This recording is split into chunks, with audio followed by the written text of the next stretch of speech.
Well, let's continue our conversation from Afghanistan and beyond. Colonel Stuart Tootle's in the UK, Lieutenant Colonel Anthony Schaefer's in Washington, and Prince Abdul Ali Siraj with me here in the Afghan capital. Gentlemen, thanks for staying with us. If I can pick up with Colonel Schaefer and your thoughts. We were talking about the military operation here, how it can proceed, but still, if you like, take note of what Prince Ali Siraj was saying there about the tribal structure here, about the fact that it is a country that hasn't bowed to foreign forces over the years, that believes in a way that it needs to find a solution in a way on its own, although clearly appreciating the foreign support it's getting at the moment. I agree wholeheartedly with many of the Prince's comments relating to the fact that the tribes don't recognize international borders, for example. We have to understand that the people, the tribes of Afghanistan, will go where the tribes have gone for thousands of years. That's a point I think we in the American side have missed for a while, not really looking at the conflict, the insurgency, through the eyes of the people living in the country, and he's superiorly valid on that.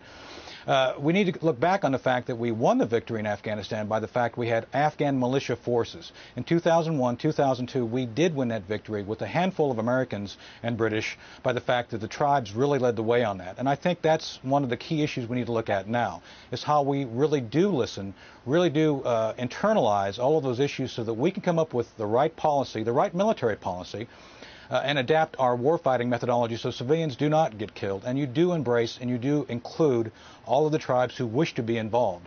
And we need to be very cognizant of the fact that the Taliban do raise a number of insecurity issues with the Pakistani people as well.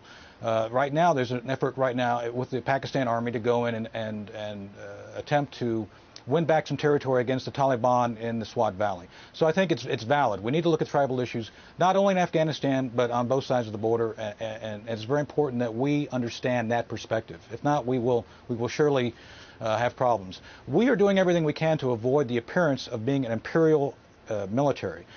We need to be careful about the troop level, and there's big debates here in the United States and in the Army about how many troops are the right number. We want to avoid that whole perception that we are an army of occupation like the Russians were. Otherwise, we do recognize that we would be a common enemy that all tribes would swarm around, and as the Prince specified, no invader has ever successfully taken Afghanistan. And we need to stay on that focus, that the Afghanis need to run the country. We need to only help when we're asked to help. Stuart Tootle, I mean, a quick thought on the British role there. Do you think the British have a similar perspective, understand in the same way as Tony Schaefer is saying the Americans are starting to realise how to shape strategy? Yes, I would agree with Tony that there is a much greater recognition, but I think it's also important to understand that NATO are not the Soviets. This is not a historical 19th century intervention. This is a UN-mandated Chapter 7 mission with international support of the Afghans themselves.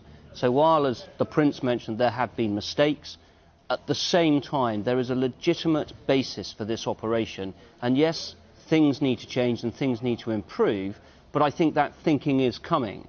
As I said before, the important thing now is to resource the right thinking so the troops who are doing a brilliant job on the ground actually get the kit to be as successful as they can be. Thank you very much. Let's bring in Prince Ali Siraj. The crucial thing to move forward, surely, is to start a peace process that allows this country to have a voice that includes everybody, doesn't it? And then there is less and less need for foreign troops to be here. Why don't we learn from some of the examples, okay, very recent examples?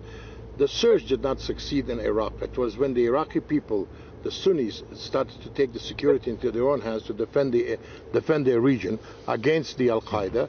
That is when, you know, when the movement in Iraq succeeded. If the Pakistanis are successful now against the Taliban, it's because the Pakistani military is fighting the Pakistani militants. The Pakistani military and the militants come from the same area, same culture, they know each other, so they know how to deal with each other. In Afghanistan, we're not dealing with the people who defended themselves for 5,000 years. The world has decided to